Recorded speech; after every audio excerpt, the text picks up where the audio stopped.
सबको एक बार फिर से मसीह यीशु के नाम में जय मसीह की। मैं तेरेश्वर देवांगन आप सभी का इस वीडियो में स्वागत करता हूं।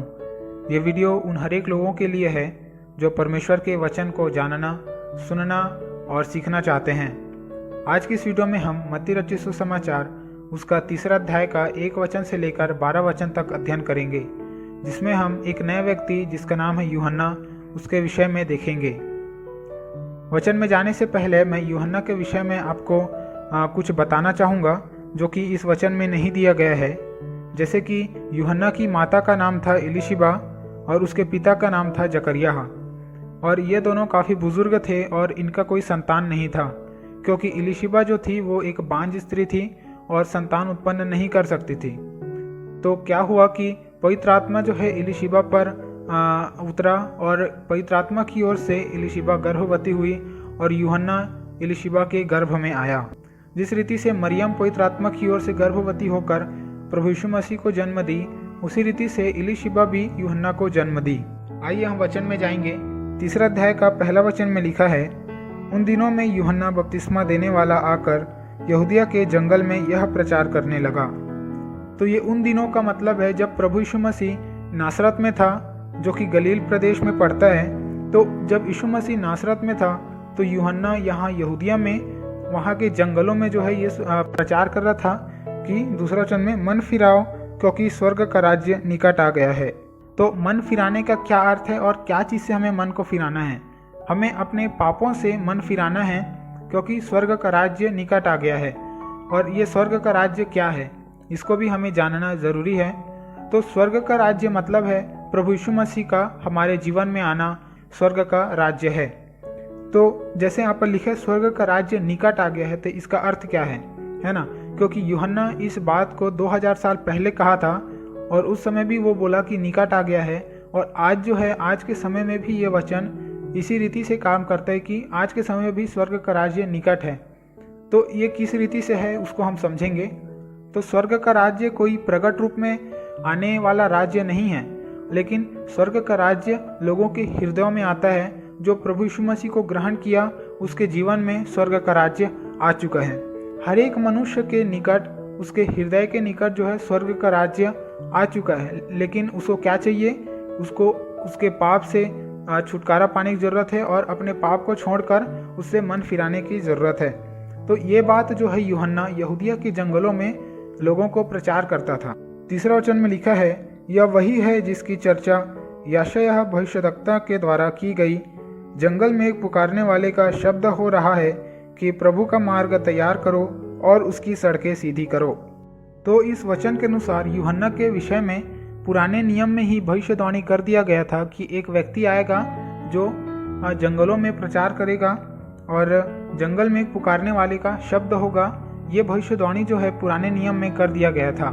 यदि हम मलाकी की पुस्तक उसका 3 अध्याय उसका पहला वचन में पढ़ेंगे तो वहाँ पर भी लिखा है, देखो मैं अपने दूत को भेजता हूँ और वह मार्ग को मेरे आगे सुधारेगा, और प्रभु जिसे तुम ढूंढते हो वह अचानक अपने मंदिर में आ जाएगा। तो ये भविष्यवाणी भी यूहन्ना के विषय में किया गया है। ये वचन हमें बताता है कि पुराने समय से ही जो है ये सब योजना था कि यूहन्ना का इस संसार में आना होगा। 4 वचन में जाएंगे, यह यूहन्ना ऊँट के रोम का वस्त्र पहने था और अपनी कमर में चमड़े का कटिबंध बांधे हुए था। तो यूहन्ना जो है किस प्रकार के कपड़े पहनता था उसके विषय में यहाँ पर दिया गया है कि ऊँट के रोम का वस्त्र, मतलब ऊँट का जो रोम होता है उसका वो वस्त्र को पहनता था, और कमर में चमड़े का कटिबंध, जिसे आज के समय में हम बेल्ट बोलते हैं, तो वो जो है चमड़े का यूहन्ना अपने कमर में बांधा करता था। और उसका भोजन क्या था? टिड्डियाँ और वन मधु मतलब शहद था यूहन्ना का भोजन। तो ज़्यादातर जो भविष्यद्वक्ता होते थे उनका पहनाव, उनका कपड़ा सब इसी रीति से होता था। अगर हम एलियाह के विषय में पढ़ेंगे तो उसके विषय में भी देखेंगे कि वो भी जो है एक चमड़े का कटिबंध जो है अपने कमर में बांधता था। इसे हम 2 राजा उसका 1 अध्याय 8वां वचन में पढ़ सकते हैं, जहाँ पर लिखा है, उन्होंने उसको उत्तर दिया, वह तो रोंआर मनुष्य था और अपनी कमर में चमड़े का फेंटा बांधे हुए था। उसने कहा, वह तिप्सी एलियाह होगा। तो यहाँ पर भी हम देखते हैं कि एलियाह जो है अपने कमर में एक चमड़े का फेंटा या फिर कटिबंध जो है बांधा करता था। तो ये भविष्यद्वक्ताओं का एक कपड़ा या फिर उनका एक पहनाव हम बोल सकते हैं कि साधारण रीति से जो है ज़्यादातर इसी प्रकार के वे कपड़े पहनते थे। और इसके पीछे ये अर्थ है कि उन्होंने अपने जीवन को परमेश्वर के कार्य के लिए पूर्ण रीति से समर्पित किया था और वो संसार के जो सुख विलास है उसके पीछे वे भागने वाले नहीं थे, लेकिन उनका एक मकसद था कि वो परमेश्वर के कार्य को करें और उनके जीवन से जो है परमेश्वर का कार्य पूरा होने पाए। 5वें वचन में देखेंगे, तब यरूशलेम और सारे यहूदिया और यरदन के आसपास के सब स्थानों के लोग उसके पास निकल आए। जो आसपास के लोग थे उन्होंने क्या किया, यूहन्ना का जब प्रचार किया यूहन्ना, तो वहाँ के आसपास के लोग आकर यूहन्ना के पास बपतिस्मा लेने लगे और अपने अपने मन को उन्होंने पाप से फिराकर सच्चाई की राह पर चलने का उन्होंने निर्णय किया, है ना। और यरदन नदी में जो है यूहन्ना उस समय बपतिस्मा दिया करता था, तो वहाँ पर आकर वे लोग बपतिस्मा लेने लगे। 7 वचन में लिखा है, जब उसने बहुत से फरीसियों और सदुकियों को बपतिस्मा के लिए अपने पास आते देखा तो उनसे कहा, हे साहब के बच्चों, तुम्हें किसने जता दिया कि आने वाले क्रोध से भागो। अब यहाँ पर क्या देखते हैं कि उन लोगों के साथ जो है सदुकी और फरीसी भी यूहन्ना के पास बपतिस्मा लेने के लिए आते हैं। सदुकी और फरीसी के विषय में यदि हम देखेंगे तो उन लोग यहूदियों जो जाति था, यहूदी लोग थे, उनके जो है वो एक अगुवे हुआ करते थे। और सदुकी और फरीसी के बीच में अंतर ये था कि सदुकी लोग पुनरुत्थान पर, मतलब मरे हुओं में से जी उठने पर उन लोग विश्वास नहीं करते थे, लेकिन फरीसी लोग पुनरुत्थान पर विश्वास करते थे। तो ये जो है उनके बीच का फर्क था, लेकिन उनका कार्य जो है वो समान था।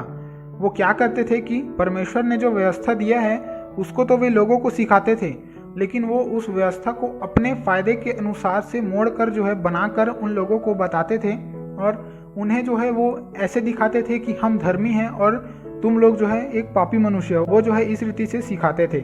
तो जब यूहन्ना ने उन लोगों को, सदुकी फरीसियों को अपने पास बपतिस्मा के लिए आते देखा तो उन्हें एक कड़ा शब्द में कहा कि हे सांप के बच्चों। तो यूहन्ना ने उन्हें ऐसा क्यों कहा, हे सांप के बच्चों? तो सांप का यदि हम खूबी को देखें तो वो क्या करता है, टेढ़ा मेढ़ा चलता है ना। तो उसी रीति से फरीसी सदुकी भी जो है परमेश्वर की व्यवस्था को टेढ़ा मेढ़ा बनाकर उसे अपने अनुसार से ढाल कर जो है लोगों को बताते थे और उन्हें व्यवस्था के नीचे ऐसा दबाते थे कि वो समझने लगते थे कि हम जो है बहुत ही पापी मनुष्य हैं और इन लोग जो है एक धर्मी मनुष्य हैं। यूहन्ना जो है उन्हें ऐसा कड़ा वचन कहता है और उन्हें बोलता है कि तुम्हें किसने जता दिया कि आने वाले क्रोध से भागो। सदुकी और फरीसी लोग 2 कारणों से जो है यूहन्ना के पास बपतिस्मा लेने के लिए आ सकते हैं। पहला तो है कि अगर वो बपतिस्मा लेंगे तो लोगों के सामने जो है वे और भी धर्मी दिखेंगे, क्योंकि बाकी लोग क्या कर रहे थे, अपने पापों को मानकर यरदन नदी में बपतिस्मा ले रहे थे। तो अगर लोग उन्हें भी बपतिस्मा लेते हुए देखेंगे तो वे उन्हें और भी ज़्यादा धर्मी समझेंगे। ये एक कारण है। और दूसरा कारण क्या है कि जो यहाँ पर लिखा है वो न्याय के दिन, मतलब परमेश्वर के क्रोध से बच जाएंगे, ये सोचकर जो है वे बपतिस्मा लेने के लिए आ रहे थे। तो यूहन्ना उन्हें सीधा बोलता है कि तुम बपतिस्मा लोगे, इसका मतलब ये नहीं है कि तुम परमेश्वर के क्रोध से बच जाओगे या फिर तुम वहाँ से निकल जाओगे करके, है ना। 8वें वचन में लिखा है, इसलिए मन फिराव के योग्य फल लाओ। तो बपतिस्मा ले लिए यही काफ़ी नहीं है, लेकिन जो बपतिस्मा हम लिए हैं उसका फल हमें अपने जीवन से दिखाना है। और फल क्या है? एक तो आत्मा के फल जो कि हम गलातियों की पुस्तक में उसका 5 का 22 और 23 वचन में पढ़ते हैं, वो है। और दूसरा क्या है कि प्रभु यीशु मसीह ने क्या आज्ञा दिया, जाओ फल लाओ और तुम्हारा फल बना रहे। तो ये जो है 2 प्रकार के फल हैं, तो ये फल हमें दिखना चाहिए। और यहाँ पर मुख्य रूप से आत्मा के फल बोला है ना, तो वो सब जो है गुण, परमेश्वर का स्वभाव, प्रभु यीशु मसीह का स्वभाव जो है हमारे जीवन से दिखना चाहिए। 9 वचन में देखेंगे, और अपने अपने मन में यह न सोचो कि हमारा पिता अब्राहम है, क्योंकि मैं तुमसे कहता हूँ कि परमेश्वर इन पत्थरों से अब्राहम के लिए संतान उत्पन्न कर सकता है। तो सदुकी और फरीसी लोग अपने आप को धर्मी बताते थे और इसके कारण उनका कहना था कि वे अब्राहम की संतान हैं। और वे जो है ये सोचते थे कि हम अब्राहम के सही संतान हैं और बाकी लोग जो है क्योंकि वे पापी हैं तो वे अब्राहम की संतान नहीं हो सकते। ऐसा करके जो है सदुकी और फरीसियों का कहना था। लेकिन अब यूहन्ना उन्हें बोलता है कि अब्राहम की संतान होना मुख्य नहीं है, क्योंकि परमेश्वर यदि चाहे तो जिस रीति से उसने हम मनुष्यों को मिट्टी से बनाया उसी रीति से जो है वो अब्राहम के लिए भी पत्थर से संतान उत्पन्न कर सकता है। लेकिन मुख्य बात क्या है कि हम अपने मन को जो है बदलें। लेकिन सदूकी और फरीसी लोग क्या करते थे, वे अपने शरीर को बदलते थे, वे अपने बाहरी रूप से जो है वो बदलते थे, लेकिन अपने मन में जो है वही कपट और बुराई जो है उनके मन में भरा रहता था। 10 वचन में देखेंगे, अब कुल्हाड़ा पेड़ की जड़ पर रखा हुआ है, इसलिए जो पेड़ अच्छा फल नहीं लाता वह काटा और आग में झोंका जाता है।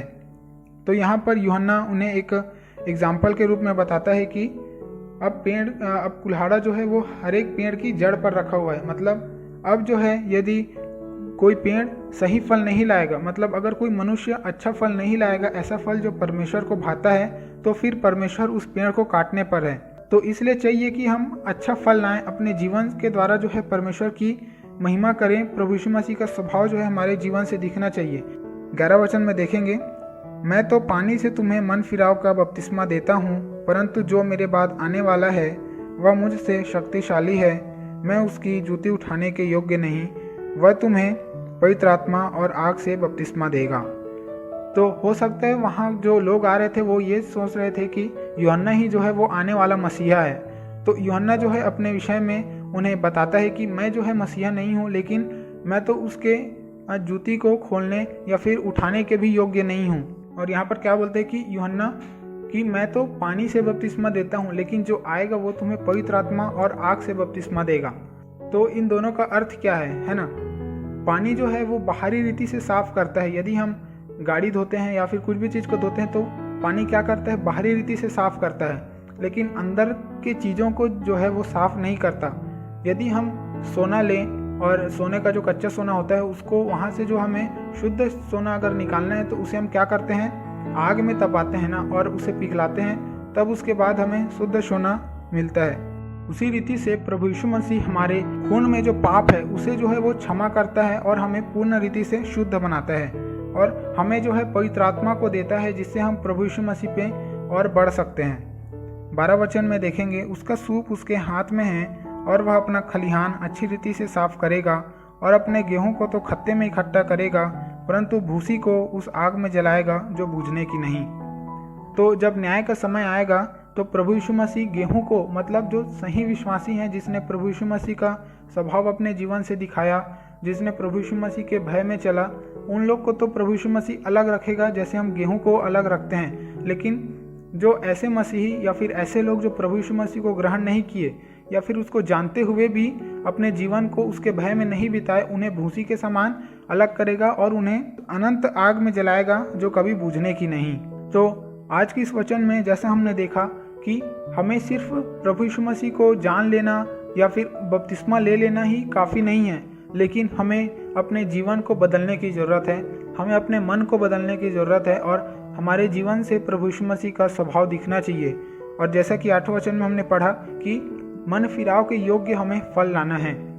अगर मैं आपको एक एग्जाम्पल दूं तो जैसे कि एक चोर को ले लेते हैं, तो वो चोर क्या किया, चोरी किया, और बाद में जब वो पकड़ा गया तो वो अपना जो गलत काम किया उसको माना और उससे जो है पछतावा किया, और फिर जो है वो ऐसा अंगीकार किया कि अब से मैं चोरी नहीं करूँगा। लेकिन 2 दिन बाद फिर से वो चोरी किया, तो फिर उसके पछतावे का क्या मतलब है ना? तो उसी रीति से अगर हम प्रभु यीशु मसीह को अपने जीवन में ग्रहण किए और अपने पाप में जीवन को हम नहीं छोड़े हैं, लेकिन पाप में ही हम अगर जीवन बिता रहे हैं, तो हमारे पश्चाताप का, बपतिस्मा लेने का, प्रभु यीशु मसीह को उद्धारकर्ता अंगीकार किए, उसका कोई मतलब नहीं रह जाएगा। तो ये ज़रूरी है कि हम अपने मन को बदलें और प्रभु यीशु मसीह के स्वभाव को हम जानें। तो उसके स्वभाव को हम कैसे जानेंगे? जब हम वचन पढ़ेंगे, वचन को हम मनन करेंगे, तब जो है प्रभु यीशु मसीह का स्वभाव को, उसके जो है गुण हैं, उसको हम अपने जीवन में ग्रहण कर सकेंगे। तो मैं आशा करता हूँ कि वीडियो से आपको आशीष मिला है। और इस समय हम क्वेश्चन में जाएंगे। तो आपके लिए आज का क्वेश्चन है कि यूहन्ना का जन्म कहाँ हुआ और उसके माता और पिता का क्या नाम था? तो इसका आंसर जो है आप मुझे कमेंट सेक्शन में लिख कर बताना। तो मैं आशा करता हूँ कि वीडियो आपको पसंद आया, और यदि आपको ये वीडियो अच्छा लगा तो इसे लाइक कीजिए और मेरे चैनल को सब्सक्राइब करें ताकि आने वाले वीडियोस जो है आपको मिल सके, और बेल आइकन को ऑल में कर लें ताकि उसका नोटिफिकेशन आपको मिल सके। और अपने दोस्तों के साथ और भी लोगों के साथ जो इस वीडियो को शेयर कीजिए ताकि वे भी इस बाइबिल अध्ययन का लाभ उठा सकें। सबको एक बार फिर से जय मसीह की।